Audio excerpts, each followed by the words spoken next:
अनि म अहिले आइसकेको छु हाम्रो दुल्लु नगरपालिका वडा नम्बर 2 को नगरपालिकाको वडा कार्यालयको भवन। यो वडा कार्यालय जुन अहिले बन्द छ।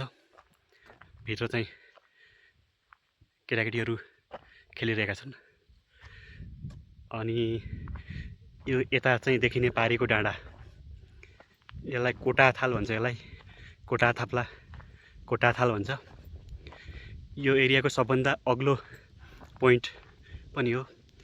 भ्यू टावर पनि यहाँ नजिक छ। हाम्रो बुढो पुरानो मान्छे, पहिलाको मान्छेहरूले भन्ने गर्थे यहाँदेखि बर्दियाको राजापुर देखिन्थ्यो अरे पहिला।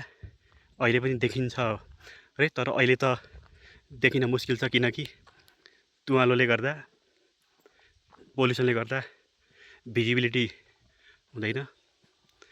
अनि त्यहाँभन्दा उताको गाउँ यो पानसाइन